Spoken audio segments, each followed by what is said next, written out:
কথায় আছে বাঙালির নাকি পায়ে সর্ষে। বাঙালিরা নাকি ভীষণ ভ্রমণ পিপাসু হয়। সেই বাঙালির ভ্রমণ পিপাসা মেটানোর জন্য নিয়ে এসেছি সিল্ক রুট ভ্রমণের সম্পূর্ণ তথ্য। কিভাবে যাবে, কোথায় থাকবে, খরচ কত হবে, সব বুঝতে পারবে আমার এই চ্যানেলটিকে ফলো করলে।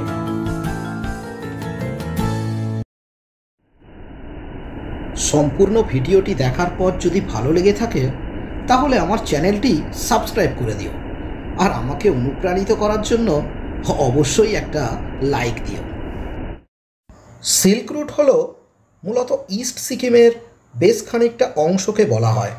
আসলে বহু বছর আগে এই পথ ধরে তিব্বতের সঙ্গে ভারতের সিল্কের আমদানি রপ্তানি বাণিজ্য চলত। সেখান থেকেই এই অংশের নাম হয় সিল্ক রুট।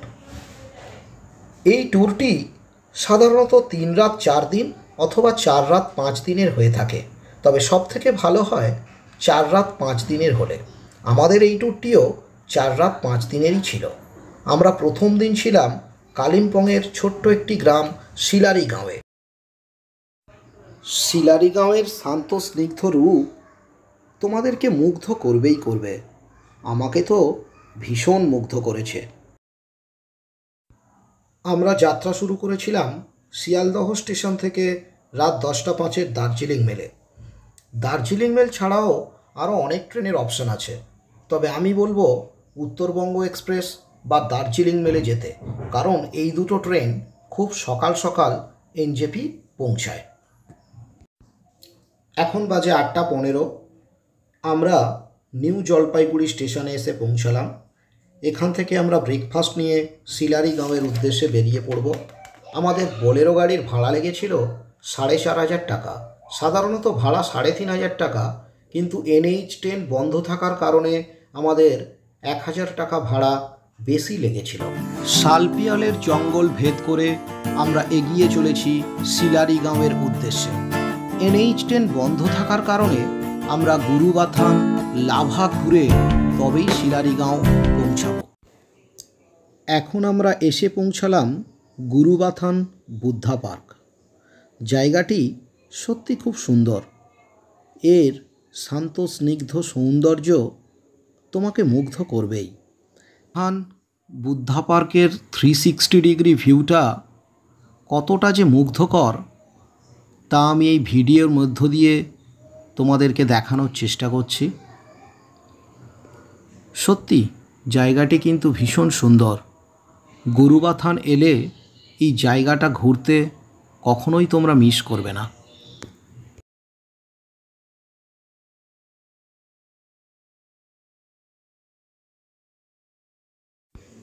এখন আমরা এসে পৌঁছালাম চেলখোলা রিভার ক্যাম্প।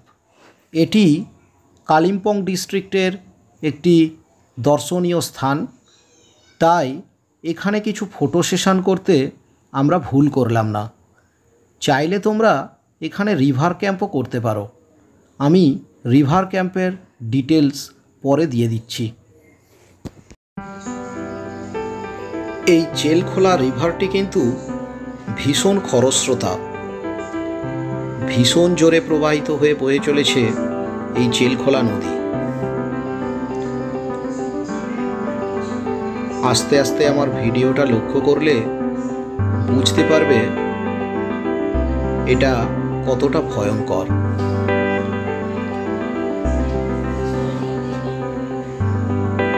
শুধুমাত্র এর সৌন্দর্য দেখে মুগ্ধ হলেই হবে না, আমাদেরকে সাবধানও থাকতে হবে।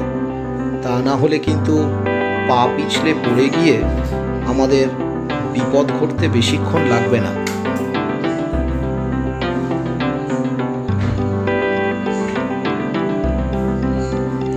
সত্যি কলকল ধ্বনিতে আপন বেগে প্রবাহিত হয়ে চলেছে এই চেলখোলা নদী। অনেকেই এই নদীর পাশে ক্যাম্প করে এক রাত কাটায়। আমাদের যদিও আজকের রাতটা শিলারি গাঁওতে কাটবে, তাই আমাদের ইচ্ছে থাকলেও আমরা এখানে থাকতে পারবো না।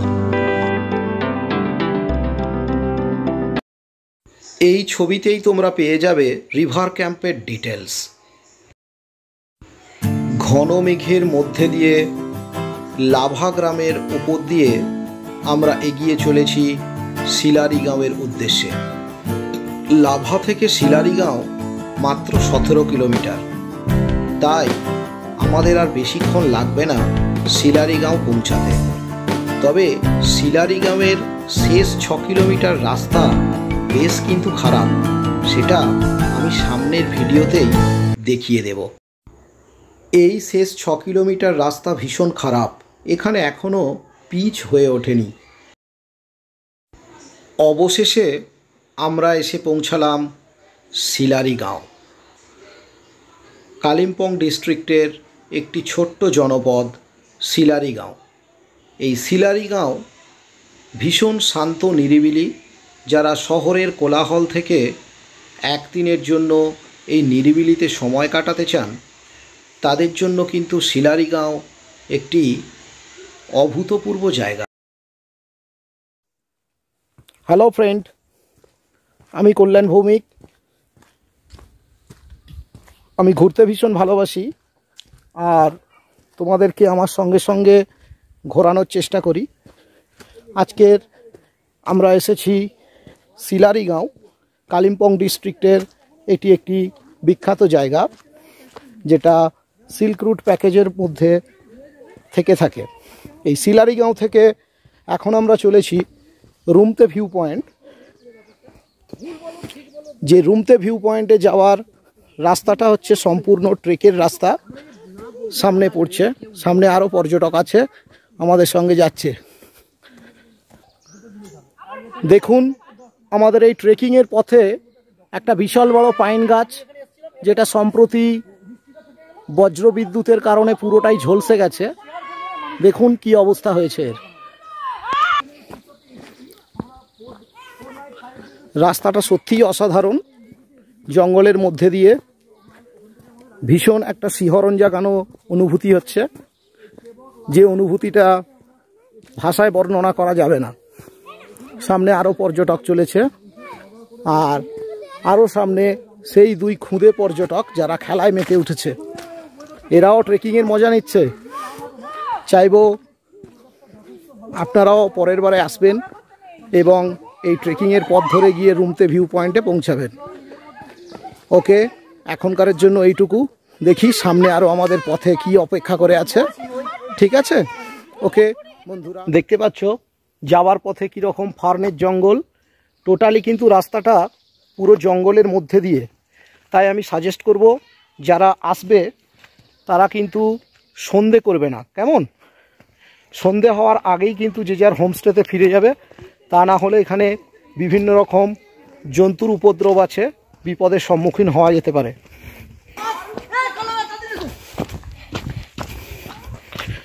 খুব কাছাকাছি এসে গেছি আমরা, আর একটুখানি। আজকে আমাদেরও পৌঁছাতে অনেকটা দেরি হয়ে গেছে, কারণ রাস্তায় ল্যান্ডস্লাইড ছিল, তাই আমাদের গরুবাথান লাভা হয়ে ঘুরে আসতে হয়েছে। তো আর একটুখানি 2 মিনিট গেলেই আমরা রুমতে ভিউ পয়েন্ট পৌঁছে যাব। এখানে খোঁজ নিয়ে জানতে পারলাম রুমতে ভিউ পয়েন্টে পর্যটকদের জন্য সন্ধে 6টা পর্যন্ত পারমিশন দেওয়া আছে। তবে আমি সাজেস্ট করব সবাই 6টার আগেই ফিরে যাবে, কারণ 6টার সময় যথেষ্ট সন্ধে হয়ে যায়। এবং সঙ্গে একটা টর্চ নিয়ে আসবে, কারণ যাবার পথে এই টর্চের আলো তোমাদেরকে অনেকটাই সাহায্য করবে। সামনে দেখতে পাচ্ছেন ভীষণ জঙ্গল, আর হ্যাঁ, এখানে বিভিন্ন রকমের পাখিও আছে। আমার ভিডিওতে হয়তো 2-1টা পাখিরও কথা আওয়াজ শুনতে পাবে, তবে কি পাখি আমরাও বুঝতে পারছি না, কিন্তু তাদের ডাকগুলো অপূর্ব সুন্দর। সামনে আরও পর্যটক চলেছে এবং এটা ভীষণ আনন্দের।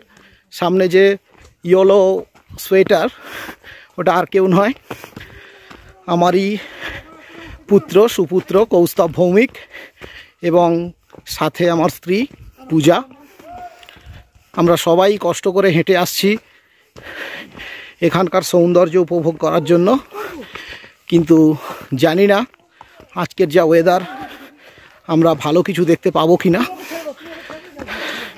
দেখা যাক। কষ্টের ফলে কেষ্ট মেলে কিনা। হ্যালো বন্ধুরা, অবশেষে আমরা এসে পৌঁছালাম রুমতে ভিউ পয়েন্ট। এখান থেকে সানসেট এবং সানরাইজ দুটোই ভীষণ সুন্দর উপভোগ্য, কিন্তু আমাদের দুর্ভাগ্য আজকের চারিদিকে শুধু মেঘাচ্ছন্ন, তাই আমরা খুব একটা ভালো কিছু দেখতে পাচ্ছি না। কিন্তু আশা করব পরের বার তোমরা যখন আসবে তোমরা এর থেকে অনেক অনেক ভালো ভিউ পাবে, কারণ এখান থেকে এর আগে অনেক অনেক ভালো ভিউ পাওয়া গেছে। নেক্সট টাইম বেটার লাক হবে সবাইয়ের জন্য। যাক, কীরকম ক্লাউডি ওয়েদার সেটা আমি একটু দেখিয়ে দিই। দেখুন,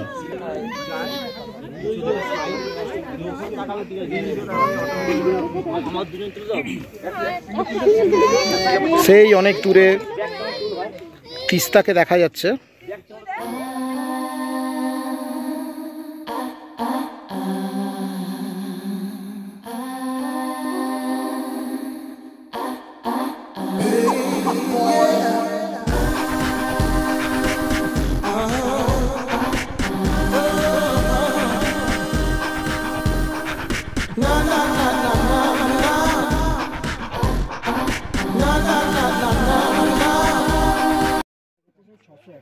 বন্ধুরা, এখন সন্ধে হয়ে গেছে।